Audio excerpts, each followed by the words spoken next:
한국 무기 제한 풀렸다. 전 세계 구매 폭주. 한방산 사상 최대 규모 빅딜 기겁. KF-21 천무위성 200대 구매 원한다. 우리나라가 세계에서 8번째로 만들고 있는 초음속 전투기가 있습니다. KF-21. 이게 사업비만 8조 8천억 원에 이르는 엄청난 사업이에요. 최종 완성은 2026년. 예산은 8조 8천억 원. 어마어마한 사업이죠. 그런데 이 사업에는 인도네시아가 공동으로 투자를 했습니다. 개발비의 20%를 부담할 테니 그 시제기하고 기술 이전을 해달라. 이게 계약 조건이었습니다. 그런데 인도네시아가 내야 할 돈을 차일피일 미루는 겁니다. 그러더니 결국은 약속된 금액의 3분의 1만 낼 테니 기술 이전도 3분의 1만 해달라. 우리는 빠지겠다. 이렇게 나온 겁니다. 국내 방산업계에선 지난해 말 한국형 패트리어트로 불리는 국산 중거리 지대공 유도미사일 천궁이 사우디로 수출된 데 이어 전투기, 잠수함 등 다른 무기체계까지 한국과 협력이 확대될 가능성을 제기하고 있다.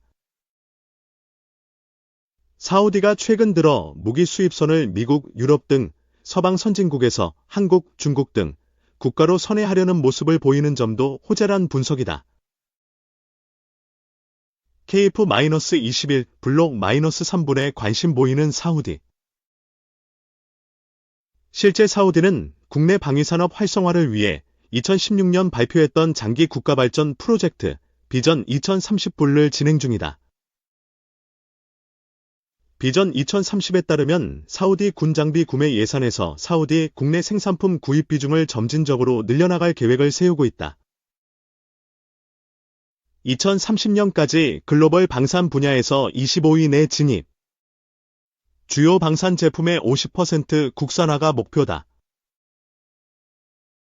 이 같은 비전에 따라 사우디 국부펀드, PIF는 2017년 국영방산 복합기업인 세미를 출범시켰다.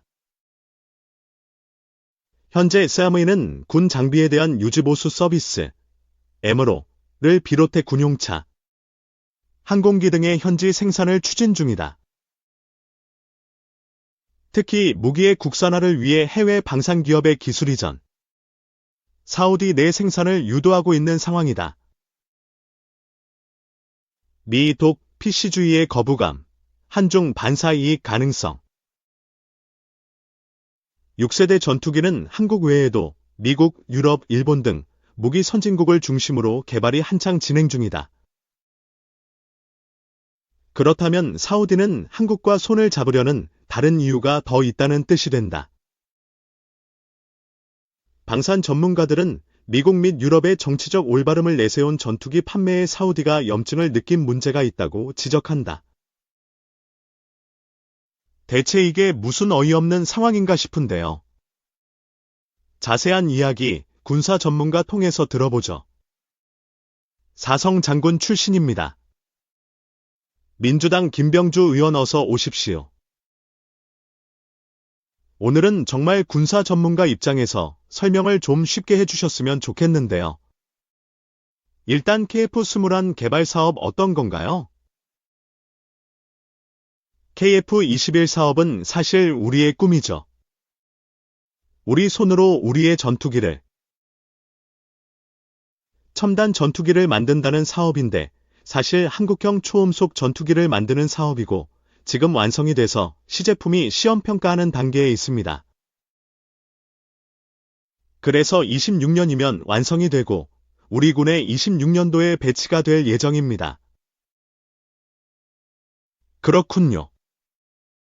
그리고 이 초음속 전투기를 만드는 게 어려울 거라는 짐작은 됩니다만 실제로 세계에서 7개 나라밖에는 못 만드는 기술이라면서요. 초음속 기술이면서 스텔스 기능도 일부 들어가서 4.5세대 첨단 전투기로 되어 있습니다. 상상만 해도 좋으신가 봐요. 김병주 의원님. 이거 설명을 하시면서 막 환하게 웃으세요. 우리의 참 오래된 수건 꿈이기도 하죠. 우리 손으로 첨단 전투기를 만드는 사업도 이제 완성 단계에 있거든요. 그런 어마어마한 사업이고 자부심을 가질 만한 사업인데, 그런데 왜 독자적으로 안 하고 인도네시아를 끼워줬어요? 그 당시에 두 가지 목적이 있었던 것 같아요. 하나는 개발비가 많이 들잖아요. 한 8조 이상 드니까 개발비를 좀 줄이는, 분담을 해서 줄이는 목적 하나 하고, 이것이 이렇게 완성이 됐을 때 수출을 해야 됩니다. 그래서 인도네시아에 48대를 수출하려는 목적이 있었죠. 왜냐하면 전투기를 만들어서 우리 군만 사용을 한다면 단가가 많이 올라가고 수출기를 열기가 처음에 쉽지가 않아요. 그런데 인도네시아와 같이 하면 기술 개발비도 줄이고 바로 수출의 길이 열리잖아요. 한 대가 어마어마하게 비싸니까. 그걸 48대나 사주겠다고 하니까 이래저래 괜찮네 하고 계약을 한 거군요. 아주 초기부터 함께한 건가요? 중간에 들어온 건가요? 인도네시아가. 이것은 사실 2010년도에 사업 추진 전략과 개발을 세웠어요. 이때 세울 때 개발비를 어떻게 할 것이냐. 그때 우리 정부가 60%, 인도네시아 20%, 한국항공 등 개발업체가 20%, 이렇게 분담을 하는 걸로 계획을 해서 쭉 추진을 해왔었는데, 사실은 한 2018년부터 인도네시아가 경제적인 이유로 경제가 어려워지니까 분담금을 좀 줄여달라, 이런 요구를 6년 전부터 계속해 왔었어요. 줄여달라고 했고, 그래서 사실 그전에도 좀 머리가 아팠던 사업인데 이 관련해서는. 그런데 앞으로 2년 후면 이것이 완성이 되지 않습니까? 그래서 완성되기 전까지 다 돈을 받아야 되는데, 그래서 한 2년 전부터 집중적으로 인도네시아와 이 협의를 해왔던 사항입니다. 빨리 주든가 어떻게 해야 되겠다라고 우리가 압박을 넣었던 거고요. 그래서 이것은 지금 상황으로 보면 그동안 골마있던 것이 터져서 봉합을 하고 좀 부작용을 최소로 하는 봉합을 어떻게 할 것이냐. 이것이 현재 방사청이나 국방부의 고민이라고 저는 보여요. 1조 6천억 원을 인도네시아가 내야 되는 상황이었는데 지금 3천억밖에 안 냈어요? 이거 해도 너무하네. 그러면 원래 낼 때, 원래 계약을 할 때 할부처럼 받기로 한 겁니까? 아니면 할부처럼 이렇게 매년 이렇게 받는데 2018년도 이후에는 좀 많이 안 냈던 것 같아요. 그래서 2023년 이전에는 정확히 2,700억이 들어왔었고, 그러니까 약 3천억밖에 안 들어왔잖아요. 그리고 올해 1,060억이 들어와서 현재까지 받은 돈은 3,800억이에요. 그래서 그것을 우리는 26년도까지 계속 요구를 했죠. 너희들 다 내라고 하니까 자기들은 도저히 매년 1,000억 정도밖에 못 낸다. 그래서 앞으로 10년 정도 매년 1,000억씩 하도록 좀 해달라고 인도네시아는 얘기했는데, 그럼 26년에 사업이 끝났는데 계속 받아야 되니까 이건 말이 안 되는 거잖아요. 그렇게 돼서 우리 정부에서는 보니까 방사청에서는 그러면 궁여지책으로 26년까지 너희들이 낼 수 있는 맥시멈 돈이 얼마냐 했더니 인도네시아에서 제시한 것이 6천억까지 가능하다. 어이없는 웃음입니다.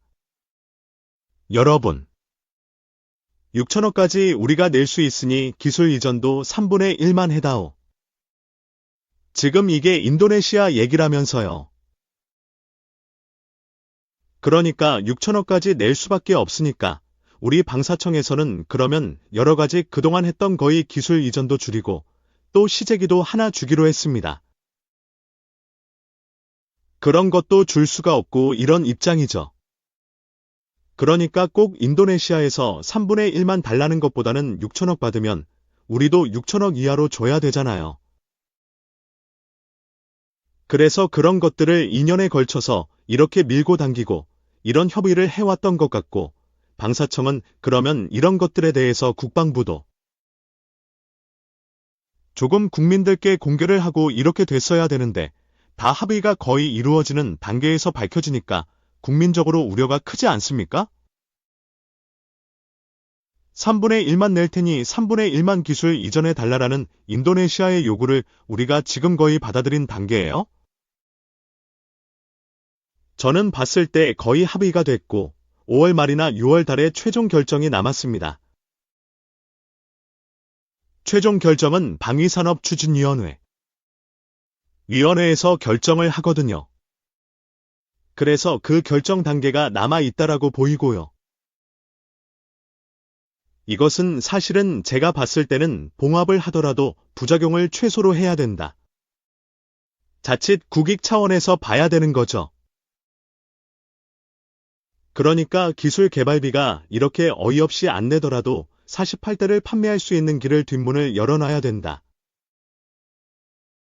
그것은 또 다른 차원입니다. 왜냐하면 개발비는 순수한 인도네시아 국방비로 해야 되는 거고 완성품을 살 때는 은행에서 빌려서 살 수가 있습니다. 왜냐하면 그거는 무형자산이잖아요. 그렇기 때문에 대출을 할 수가 없고 은행은 담보가 있어야 대출을 해준다. 신용만으로는 안 되는구나. 대부분 무기 수출을 할 때 지금 수출하고 있는 나라들에 따라 다르지만 대부분 은행에서 한 80에서 90%는 대출을 받아서 이렇게 하는 구조로 돼 있어요. 오케이. 이해했습니다. 일단 김병주 의원이 보시기에는 지금 상황이 이렇게 된 상황에서 부작용이라도 최소화하는 최대한 우리가 뽑을 수 있는 것까지 뽑자라는 그 말씀을 해주셨는데 저는 그 전에 질문 드리고 싶은 게 일단 기술 이전을 3분의 1만 한다는 게 이게 현실적으로 가능한가? 왜냐하면 지금까지 몇 년 동안 그쪽에 기술자들이 와서 같이 기술 개발을 했으면 이미 가져갈 거 다 가져간 거 아닌가? 이런 생각이에요. 지금 국민적으로 그런 우려를 많이 하고 있는 것은 사실이고요. 저도 그런 우려를 하고 있습니다. 그런데 국방부나 방사청 입장이나 KAI, 한국항공우주 입장은 가능하다는 입장이에요. 왜냐하면 임무분담서에 KAI에게는 이런 기술을 이전하고 이런 부품은 너희들이 생산을 해서 우리에게 제공한다. 그런 항목들이 좀 구체화돼 있는 것 같아요. 그리고 이전할 핵심 기술은 하지 못하는 핵심 기술은 뭐고 이전할 항목은 뭐다. 이런 것들이 돼 있고 그 다음 시제기도 주고 이렇게 돼 있기 때문에 그런 것들을 방사청에서는 가능하다라고 카이의 입장은 밝히고 있지만 사실은 여기에서는 여러 가지 복잡한 것이 있죠. 왜냐하면 지금 보안 사고도 났고 얼마큼 그 기술이 이전 훔쳐갔는지 모르잖아요. 보안 사고는 여러분 뭐냐 하면 최근에 있었던 일인데 그 인도네시아 기술진이 우리나라에 와 있는 사람이 KF-21 기밀 자료 이거는 절대로 기술 이전에도 줄 수 없다고 하는 그 자료를 USB에 담아서 유출하다가 적발이 됐어요. 그거 말씀하시는 거죠? 네. 그렇죠. 그런 거에서 얼마 정도 유출이 됐는지가 밝혀지면 그런 것들을 나중에 분담금에서 다시 조정할 수 있는 그런 여지를 남겨서 봉합을 하더라도 그런 부작용이 없게 또 우리에게 국익 차원에서 유리하게 그렇게 다시 합의를 해야 되는 거거든요. 그래서 방위산업추진위원회에 최종 확정이 되면 최종 인도네시아와 방사청이 협의를 해서 사인을 하게 되는 거거든요.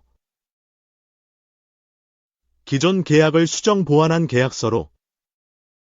그럴 때 국익 차원에서 예를 들면 보안 사고 났을 때 우리가 주기로 한 기술 외에 갖고 갔다면 삭감을 해야 되는 거고요. 그 다음에 또 최초 목적대로 48대를 판매할 수 있는 뒷문은 열어놔야 되는 거죠. 지금 김병주 의원은 그래도 좀 낙관적인 부분들, 긍정적인 부분들을 좀 보려고 노력을 하시는 것 같은데 저는 그냥 일반인 입장에서 비전문가 입장에서는 듣는데 무지 화나요. 아니, USB로 기밀을 빼가다가 걸렸다면 이번이 처음이었을까? 혹시 걸리지 않은 게 더 있는 건 아니야? 그리고 조목조목 이렇게 나눠서 주게 돼 있기 때문에 3분의 1만 딱 잘라서 줄 수 있다고 정부에서 얘기하지만 진짜 그게 되는 거야? 다 뒤섞여서 같이 기술 개발하는데. 이거 너무 손해보는. 우리가 속된 말로 호구되는 거 아니야? 막 이런 생각이 좀 들거든요. 그렇죠. 지금 방산기술 유출이 아주 심한 상황이라서 저도 21대 국회에서 방산기술 유출에 대해서 엄격히 처벌하는 법을 만들었어요. 그래서 그 이후에 많이 강화가 됐고요. 그래서 캐에서는 퇴근할 때 자체 건물 나갈 때다. 검색대에서 발견이 됐고 본인들이 자체 조사를 한 결과에 의하면 조사를 해보니까 자기들의 핵심 기술은 없었다. 그렇지만 경찰에 이첩을 해서 지금 조사를 하고 있다라고 하지만 지금 말씀하신 대로 과거에는 있었는지 또 그 기술에서 더 있는지를 지난번에 경찰에서 관련자 2명을 압수수색했더라고요. 그런 걸 명명백백히 밝혀서 나중에 분담금 협의에도 이런 것들이 반영이 될 수 있는 여지를 남겨놔야 되는 거죠. 알겠습니다. 알겠습니다. 인도네시아가 우리는 더 이상 낼 수가 없습니다. 그냥 배짱으로 배째라. 이른바 배째라 이러고 나오면 방법은 없는 거예요? 국제적으로 뭔가 규제할 수 있거나 어디 신고하거나 이런 방법은 없는 거예요?